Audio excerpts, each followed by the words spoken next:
నీకు వాగ్దానం ఇచ్చిన దేవుడు నమ్మదగినవాడు, నిన్ను విడువడు, నిన్ను ఎడబాయడు. ప్రభునామానికి మహిమ కలుగును గాక. బాగున్నారా మీ అందరూ? ప్రతిరోజు ఉదయకాలం ప్రార్థిస్తూ వాక్యం ధ్యానిస్తూ చూడండి. ఉదయకాలం లేవగానే మనం బైబిల్ ధ్యానించినప్పుడు దేవుని కృపా సమాధానాలు మా ఇంట్లోకి వస్తాయి. మా ఇంట్లో ఉన్న ప్రతి చెడు తొలగిపోతుంది, మా ఇంట్లో ఉన్న ప్రతి కీడు తొలగిపోతుంది, మా ఇంట్లో ఉన్న చీకటి పారిపోతుంది. వాక్య వెలుగు నీ ఇంట్లోకి రాగానే, ప్రార్థన ధూపం నీ ఇంట్లో పడగానే దేవుని అద్భుతమైన కార్యములు నీ ఇంట్లో జరగడం ప్రారంభమవుతాయి. చదువుకుందాం. ఈ ఉదయకాలం ప్రభు నీకు ఇస్తున్న శ్రేష్టమైన వాగ్దానం 84వ కీర్తన 4వ వచనం. నీ మందిరం నందు నివసించువారు ధన్యులు. దేవునికి స్తుతి కలుగును గాక. చూడండి, అద్భుతమైన మాట కదా. నీ మందిరం నందు ఎవరైతే నివసిస్తారో వారు ధన్యత కలిగినవారు. ఎందుకంటే వారు నిత్యము నిన్ను ఆరాధించడానికి వీలు కలిగి ఉంది.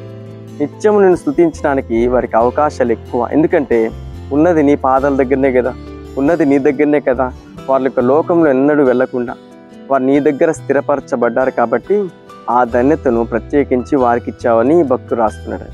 ఈరోజు చాలా విషయాల్లో ఆరాధించలేని స్థితి, చాలా విషయాల్లో దేవుని సన్నిధికి రాలేని స్థితి. ఎందుకంటే పనుల భారం, కుటుంబ భారం, పిల్లల భారం, మరి ఎక్కడెక్కడికో వెళ్ళాలని, ఏదో చేయాలని, మా కుటుంబానికి కావాలి కదా, మేము సమకూర్చుకోవాలి కదా అని ఈ ఆలోచనలో పడి దేవుని సన్నిధికి చాలామంది దూరం అయిపోతూ ఉంటారు.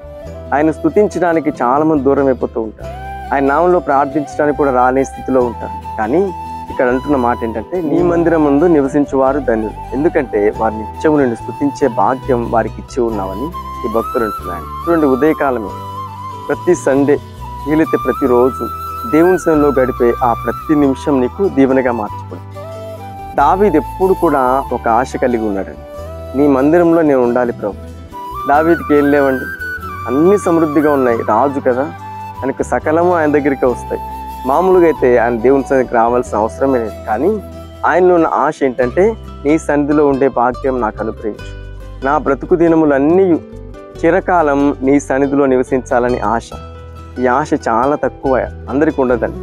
కానీ అది ప్రత్యేకించి దావీదులో ఉంది. కాబట్టి ఇక్కడ అంటున్నాడు, నీ మందిరంలో ఎవరైతే నివసిస్తారో వారు ధన్యులు.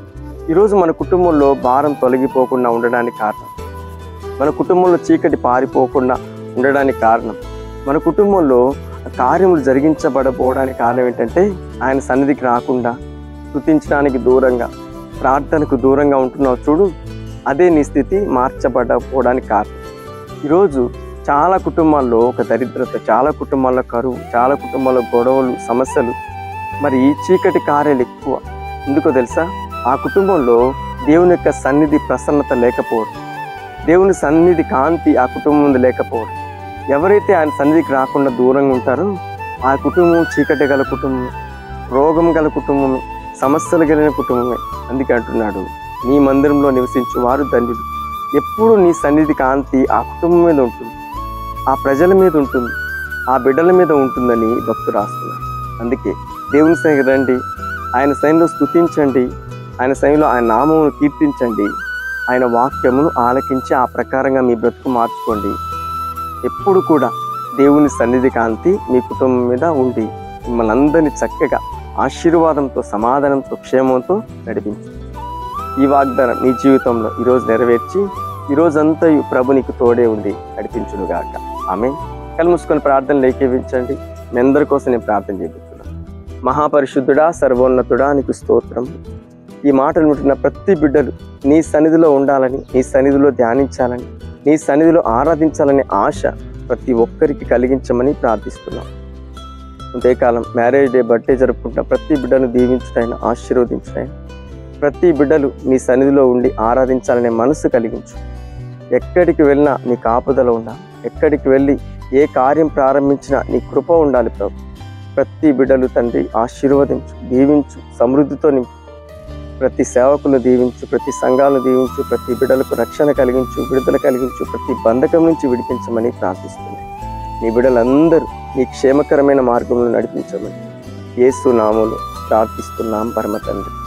ఆమేన్. వీడియో చూసిన ప్రతి ఒక్కరిని ప్రభు దీవించి ఆశీర్వదించి అన్ని విషయాల్లో ఫలింపజేయును గాక. ఆమేన్.